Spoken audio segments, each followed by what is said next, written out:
Hello guys, welcome to chemistry list. NCERT word by word series के इस lecture में हम लोग डिस्कस करने वाले हैं पी ब्लॉक एलिमेंट का लेक्चर नंबर 2।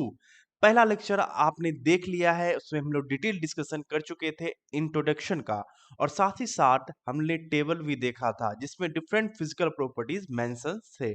यदि आपने अभी तक नहीं देखा है तो लिंक डिस्क्रिप्शन में दिया हुआ है, आप जा करके देख सकते हैं। तो सबसे पहली बात, हम लोग ने लास्ट लेक्चर यहाँ इलेक्ट्रोनेगेटिविटी पर कंप्लीट किया था और मैंने आपको बताया था कि फिजिकल प्रॉपर्टी से हम लोग स्टार्ट करेंगे। वैसे तो फिजिकल प्रॉपर्टी हम लोग ऑलरेडी टेबल में देख चुके हैं, लेकिन एक बार हम लोग हर एक वर्ड्स हर एक लाइन को देख लेते हैं कि आखिर इसमें क्या खास है। तो आपका बोला जा रहा है यहाँ पे, all the elements of this group are polyatomic. Okay, यानी कि nitrogen group, nitrogen, phosphorus, arsenic, antimony, bismuth, ये क्या होते हैं? पॉलीएटॉमिक होते हैं। जैसे कि आपका ये ले लो, फास्फोरस पी फॉर्म में पी फोर फॉर्म में पाया जाता है, आर्सेनिक भी AS4 फॉर्म में पाया जाता है। आगे इस पे हम लोग डिस्कस करेंगे। But dinitrogen, dinitrogen in nitrogen आपको जो है क्या होता है? In a diatomic gas, is a diatomic gas. ये किसी के फॉर्म में पाया जाता है? N2 के फॉर्म में। और आप जानते हैं कि N2 इसके साथ क्या होता है? 3 बॉन्ड होता है, इसलिए ये इनर्ट टाइप बिहेव करता है, क्योंकि यहाँ पे 3 बॉन्ड तोड़ने के लिए high bond dissociation energy required होता है, जिसके बारे में आगे डिस्कस करेंगे। While all other are solid. Okay, तो नाइट्रोजन गैस होता है, जबकि ये सब क्या होते हैं? सॉलिड होते हैं। नेक्स्ट क्या है? Metallic character increases down the group. अब देखिए, ऊपर से नीचे जब हम लोग आएंगे तो मेटेलिक कैरेक्टर क्या होता है? इंक्रीज करता है। मेटेलिक कैरेक्टर क्यों इंक्रीज करता है? क्योंकि एटॉमिक साइज बढ़ता है और आयनाइजेशन एंथैल्पी क्या होता है? घटता है, यानी कि इलेक्ट्रॉन हम लोग आसानी से निकाल सकते हैं। आगे बताया जा रहा है कि nitrogen and phosphorus are non metal. ऊपर वाला दो, ये क्या है हमारा? नॉन मेटल है, नॉट नाइट्रोजन एंड फास्फोरस। फिर आर्सेनिक एंड एंटीमनी, फिर उसके बाद दो, ये क्या है हमारा? मेटेलॉइड्स है। और नीचे वाला एकमात्र एक बिस्मथ क्या है? मेटल है। तो आपको ध्यान देना है, बिस्मथ ओनली वन इसमें है जो कि मेटल है, नहीं तो फिर नाइट्रोजन फास्फोरस नॉन मेटल और आर्सेनिक और एंटीमनी क्या है? आपका मेटेलॉइड्स है। चलिए आगे बढ़ते हैं। This is due to decrease in ionisation enthalpy. अभी हम लोग जस्ट बात कर चुके हैं, टॉप टू बॉटम आएंगे, क्या होता है? साइज बढ़ता है तो आईपी क्या हो जाता है? या आयोनाइजेशन एंथैल्पी कर लो या आयोनाइजेशन पोटेंशियल कर लो, वो क्या होता है? घटता है। और उसी का रीजन क्यों घटता है भैया? क्योंकि इंक्रीज इन एटॉमिक साइज हो रहा है। आगे ये कुछ खास पॉइंट है जो आपको जरूर ध्यान देना चाहिए। The boiling point in general increase from top to bottom in group, but melting point increase up to arsenic and then decreases. आपका क्या होता है यहाँ पे? बॉइलिंग पॉइंट ऊपर से नीचे इंक्रीज करता है। बॉइलिंग पॉइंट क्या होता है? इंक्रीज करता है। बट मेल्टिंग पॉइंट के साथ क्या होता है? ये आर्सेनिक तक बढ़ता है और उसके बाद क्या होने लगता है? घटने लगता है। अब यहाँ लास्ट लाइन जिसे आप ध्यान से देखिएगा, except nitrogen all the elements so allotropic. Okay, nitrogen को छोड़ करके सारा का सारा एलिमेंट क्या करता है? आपको एलोट्रॉप्स भी शो करता है, यानी कि उसके एलोट्रॉप्स होते हैं, नाइट्रोजन के एलोट्रॉप्स नहीं होते हैं। चलिए अब हम लोग बढ़ते हैं केमिकल प्रॉपर्टी के तरफ। तो केमिकल प्रॉपर्टी पर यदि आप डिस्कस करने जाते हैं तो सबसे पहली बात, ऑक्सीडेशन स्टेट पर हम लोग चर्चा करते हैं। यहां तक आपका क्लियर हो गया होगा ऑक्सीडेशन स्टेट। चलिए, और chemical reactivity, the common oxidation state of this element are -3 +3 and +5। अब देखिए, आप जानते हैं कि मैक्सिमम ऑक्सीडेशन स्टेट क्या होता है हमारा? वैलेंस इलेक्ट्रॉन के बराबर होता है। तो अगर नाइट्रोजन फैमिली की बात करें तो चलो नाइट्रोजन चेक कर लेते हैं। नाइट्रोजन एटॉमिक नंबर क्या? 7, तो 2 एंड 5, तो वैलेंस इलेक्ट्रॉन 5, तो मैक्सिमम ऑक्सीडेशन स्टेट +5, और मिनिमम ऑक्सीडेशन स्टेट क्या होगा आपका? -3 होगा। ये कैसे निकालते हैं हम लोग? जितना वैलेंस इलेक्ट्रॉन है उसमें माइनस ऐड कर दो, तो वैलेंस इलेक्ट्रॉन -8 यानी कि क्या? -3। तो यहाँ आप दे सकते हो -3 और प्लस क्या? 5, ये दोनों ऑक्सीडेशन स्टेट तो होगा ही होगा। बीच में एक और ऑक्सीडेशन स्टेट होता है जो कि पाया जाता है नाइट्रोजन फैमिली में, वो क्या है? +3।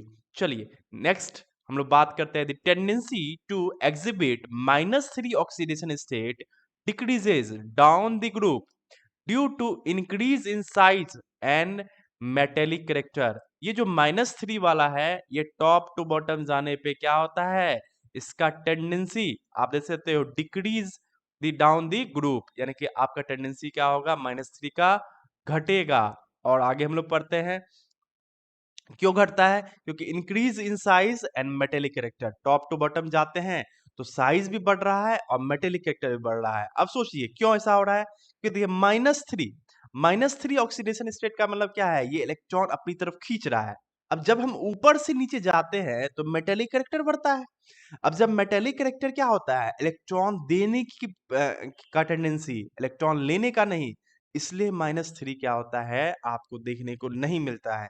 क्योंकि मेटेलिक कैरेक्टर बढ़ा तो अब उसका क्या होगा, प्लस वाला ऑक्सीडेशन स्टेट ज्यादा स्टेबल होगा एज कंपेयर टू माइनस वाला। चलिए बहुत अच्छे। In fact last member of the group bismuth hardly form any compound in -3 oxidation state, नहीं के बराबर ये जो है -3 ऑक्सीडेशन स्टेट में जो है पाया जाता है बिस्मथ, क्योंकि बिस्मथ क्या होता है, एक बहुत अच्छा मेटल है। ओके, बहुत अच्छा क्या कहे, अच्छा मेटल है, बहुत अच्छा। तो फिर अल्कली मेटल्स और अल्कलाइन अर्थ मेटल होते हैं। चलिए आगे बात करते हैं, the stability of +5 oxidation state decreases down the group. ऊपर से नीचे आएंगे तो +5 ऑक्सीडेशन स्टेट क्या होता है, उसका टेंडेंसी आपका क्या होता है, डिक्रीज करने लगता है। And the only well characterised bismuth 5 compound is BiF5। Bismuth only one क्या करता है, BiF5 बना पाता है। The stability of +5 oxidation state decreases and +3 oxidation state increases due to inert pair effect down the group। Okay, तो देखिए यहाँ दो तरह का ऑक्सीडेशन स्टेट है, +3 और +5, जिससे थोड़ा मैं इसे रिमूव कर लूं ताकि हम लोग थोड़ा सा जो है चीजों को समझ सके। एकदम पेशेंस के साथ चीजों को देखिए, देखिए आपको बहुत ज्यादा जो है हेल्पफुल होगा नीट और जेई के एग्जामिनेशंस में। चलिए तो बात करते हैं हम लोग कि यहाँ पे बोला जा रहा है कि दो तरह का ऑक्सीडेशन स्टेट है, एक क्या +3 और दूसरा क्या +5। अब यहाँ पे बोला जा रहा है कि +3 क्या हो रहा है, इंक्रीज हो रहा है डाउन द ग्रुप, यानी कि nitrogen, phosphorus, arsenic, antimony, bismuth, okay, नाना पापा आशिक सब बीमार। अब यहाँ ऊपर से नीचे जब हम लोग आते हैं तो +3 क्या हो रहा है, इंक्रीज कर रहा है, जबकि +5 ये इंक्रीज कर रहा है। अब +5 क्या हो रहा है, डिक्रीज हो रहा है due to inert pair effect. अब देखिए इनर्ट पेयर इफेक्ट को हम अच्छी तरह से जानते हैं। इसमें क्या होता है कि जो आपका लोअर ऑक्सीडेशन स्टेट होता है वो क्या होता है, इंक्रीज होता है उसका स्टेबिलिटी, और जो हाइयर ऑक्सीडेशन स्टेट होता है उसका क्या होता है, डिक्रीज होता है। आप नोट भी कर सकते हैं इनर्ट पेयर इफेक्ट में होता क्या है, तो लोअर ऑक्सीडेशन स्टेट का इंक्रीज होता है आपका स्टेबिलिटी, और हाइयर ऑक्सीडेशन स्टेट का क्या होता है, डिक्रीज होता है। वही यहाँ काम हो रहा है, the stability of +5 oxidation state decreases, क्योंकि ये क्या है, हाइयर ऑक्सीडेशन स्टेट है। एंड +3 ऑक्सीडेशन स्टेट क्या हो रहा है, इंक्रीजेस। +5 डिक्रीजेस, +3 इंक्रीजेस, दिमाग में सेट कर लीजिए। Okay, next, nitrogen exhibits +1, +2 and +4 oxidation state also when it react with oxygen। अब देखिए यहाँ पे नाइट्रोजन जो है प्लस ऑक्सीडेशन स्टेट शो कर रहा है, किस किस तरह का, +1, +2, +4। अब आप बोलोगे सर अभी जस्ट हम लोग डिस्कस किए हैं कि नाइट्रोजन नॉन मेटल होता है, तो इसे क्या करना है, इलेक्ट्रॉन अपनी तरफ खींचना है, और जब इलेक्ट्रॉन अपनी तरफ खींचना है तो ये क्या होगा, negative type oxidation state show करेगा। तो फिर ये प्लस कैसे शो कर रहा है, इसके पीछे रीजन क्या है, यहाँ देखिए जब ये ऑक्सीजन से रिएक्ट करता है तब ऐसा होता है, सबके साथ नहीं। ऐसा क्यों, क्योंकि ऑक्सीजन का इलेक्ट्रोनेगेटिविटी क्या होता है 3.5 और इसका कितना 3.0। तो ऑक्सीजन के पास इलेक्ट्रॉन खींचने की क्षमता ज्यादा है as compare to nitrogen.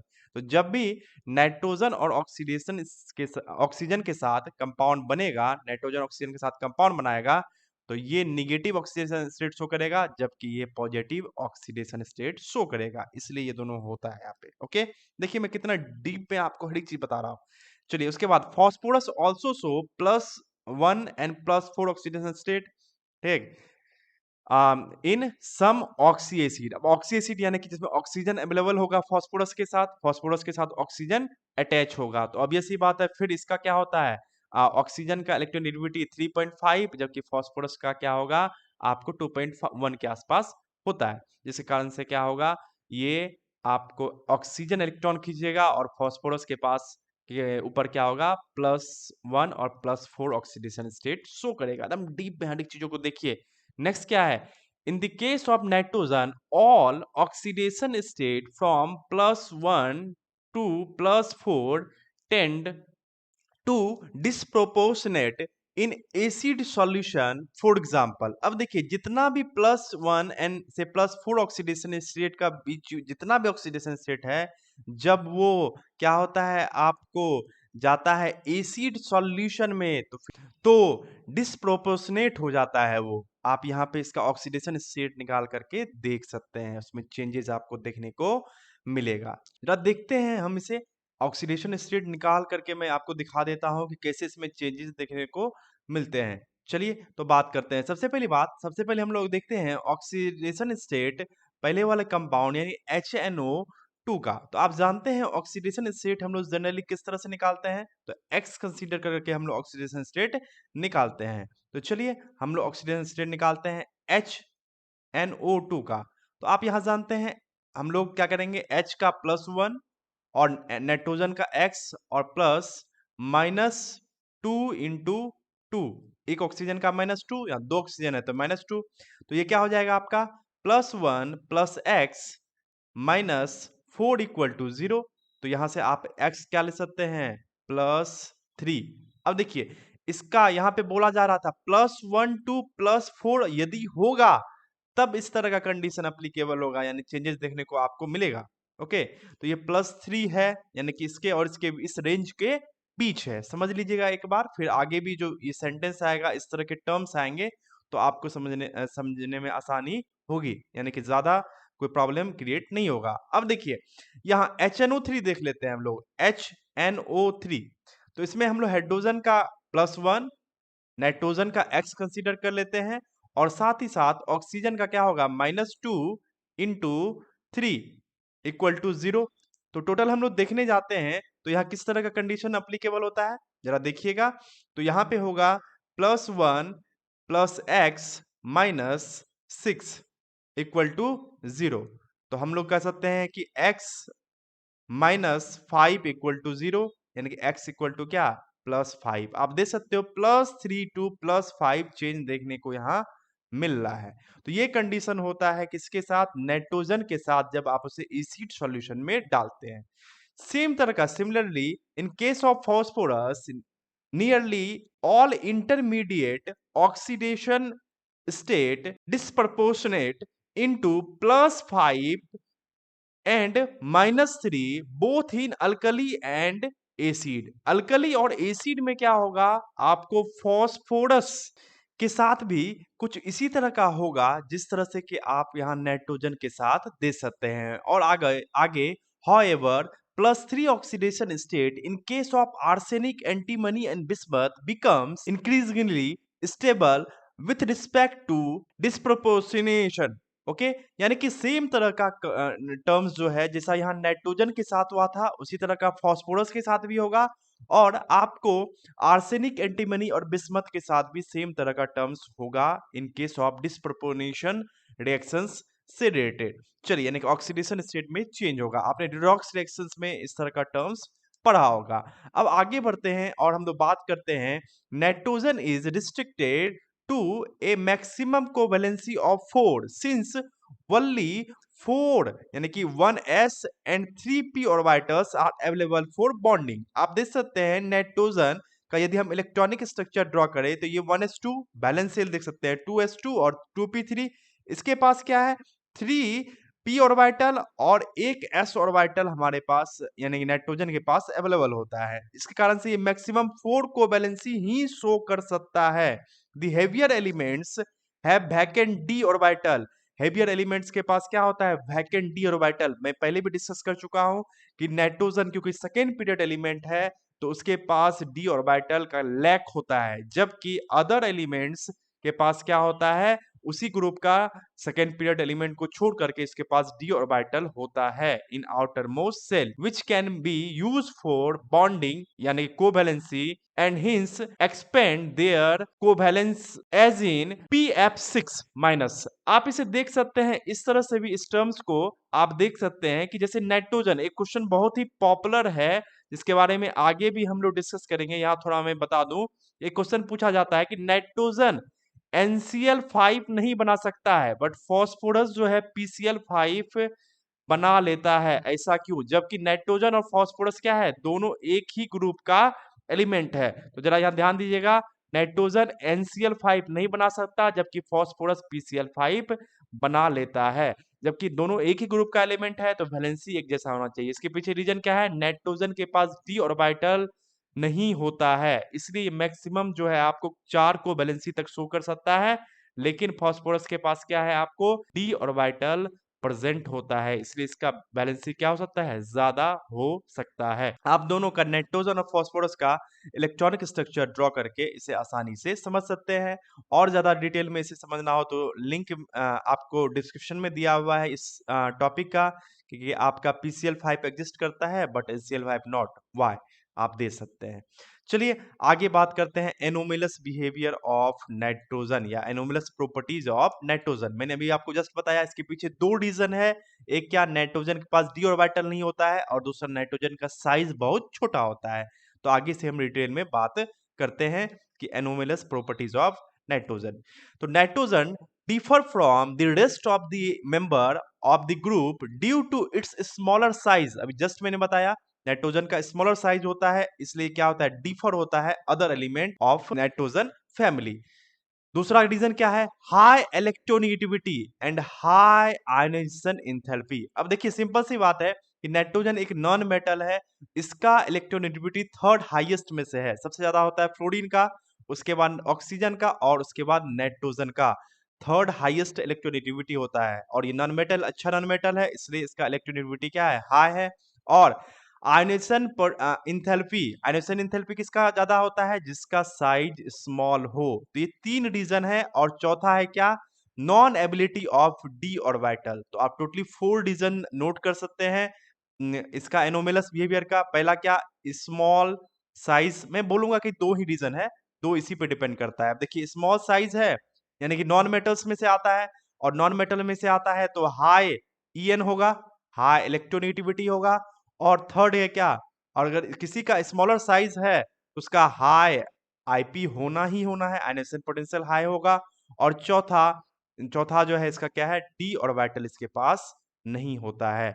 Nitrogen has unique ability to form p pi bond. आप देख सकते हैं नाइट्रोजन के पास क्या होता है, यूनिक एबिलिटी होता है पी पाई बॉन्ड फॉर्म करने का। आप इसे अच्छे तरह से देखते हैं, मैं आपको इसे थोड़ा सा एग्जांपल से दिखा देता हूं। आप ध्यान से देखिएगा, आप नाइट्रोजन का इलेक्ट्रॉनिक स्ट्रक्चर आप जानते हैं, और अगर इलेक्ट्रॉनिक स्ट्रक्चर जानते हैं तो आप पी पाई बॉन्ड को आसानी से समझ सकते हैं। ये देखिए, यदि नाइट्रोजन के इलेक्ट्रॉनिक कॉन्फ़िगरेशन पे हम लोग डिस्कस करने जाएं तो वहां आप देख सकते हैं कि नाइट्रोजन का वैलेंस शेल का कॉन्फ़िगरेशन क्या होता है, पहले तो 1s2 होता है, उसके बाद 2s2 एंड 2p3। अब इसके पास 3 वैलेंस इलेक्ट्रॉन है, ये अनपेयर्ड इलेक्ट्रॉन है। अब देखिए जब दो नाइट्रोजन, इसी तरह का दो नाइट्रोजन ले लीजिए, तो ये एक दूसरे नाइट्रोजन के साथ क्या बनाएगा, सिग्मा बॉन्ड, ये सिग्मा बॉन्ड बन गया। अब देखिए दूसरे नाइट्रोजन के साथ क्या बनाएगा, एक सिग्मा बनाया तो दूसरा क्या बनाएगा, पाई। और फिर ये देखिए ये पी और दूसरे का पी, फिर क्या बनाएगा, पाई। तो आप देख सकते हैं पी पाई बॉन्ड, इसका भी पी ऑर्बिटल लिया है और दूसरा नाइट्रोजन का भी क्या होगा, पी ऑर्बिटल पार्टिसिपेट करेगा। तो पी और पी ऑर्बिटल के बीच बॉन्ड है, और कैसा बॉन्ड है, पी पाई बॉन्ड है। तो इसके पास यूनिक एबिलिटी है पी पाई मल्टीपल बॉन्ड या ट्रिपल बॉन्ड तक आपका बनाता है। देखिए यहाँ एक सिग्मा और दो पाई होगा, ठीक। तो पी पाई मल्टीपल बॉन्ड बना सकता है with itself and with other element. अपने साथ देख रहे हैं ये नाइट्रोजन दूसरे नाइट्रोजन के साथ पी पाई बॉन्ड बना रहा है, और दूसरे एलिमेंट के साथ भी ये बना सकता है जिसका साइज क्या हो, स्मॉल साइज हो, यहाँ लिखा हुआ है, ठीक। P pi multiple bond with itself and with other elements having small size and high electronegativity. तो स्मॉल साइज और हाई इलेक्ट्रोनेगेटिविटी किसका होगा? कार्बन और ऑक्सीजन का। जैसे कि साइनाइड में CN में आप यहाँ देख सकते हैं ये सिग्मा, ये पाई और ये पाई, तो ये क्या है? यहाँ देख सकते हो आप पी पाई बॉन्ड का फॉर्मेशन हुआ है। ठीक, चलिए आगे बात करते हैं। Heavier element of this group do not form p pi bond and their atomic orbitals are so large and diffuse that they cannot be effective overlapping। अब देखिए, अब ये क्वेश्चन आएगा कि फास्फोरस, आर्सेनिक और जो हेवियर एलिमेंट है वो पी पाई क्यों नहीं बना सकता? क्योंकि उसके क्या होते हैं? ऑर्बिटल्स आर एटॉमिक ऑर्बिटल्स क्या होते हैं? बहुत बड़े होते हैं। आप यहाँ देख सकते हैं कि their atomic orbitals are so large. अब जैसे ही लार्ज एटॉमिक ऑर्बिटल होगा तो ओवरलैपिंग क्या होगा? कम हो जाएगा। इस कारण से वो पी पाई बॉन्ड नहीं बना सकता है। इफेक्टिव ओवरलैपिंग जो है यहाँ पे पॉसिबल नहीं होता है। चलिए आगे बढ़ते हैं। Nitrogen exist as a diatomic molecule. आप यहाँ देख सकते हैं N2 nitrogen die atomic molecule बनाता है with A triple bond 1s and 2p। यहाँ पे एक s और क्या हो रहा है? 2p between two atoms. यहाँ पे s और p नहीं, यहाँ वन सिग्मा और 2 पाई यहाँ करने का मीनिंग है। या एक सिग्मा और 2 पाई होता है बिटवीन टू एटम्स। यहाँ आप देख सकते हो ये सिग्मा और ये दो क्या? पाई। आप जानते हैं ट्रिपल बॉन्ड में क्या होता है? एक सिग्मा और 2 पाई प्रेजेंट होता है।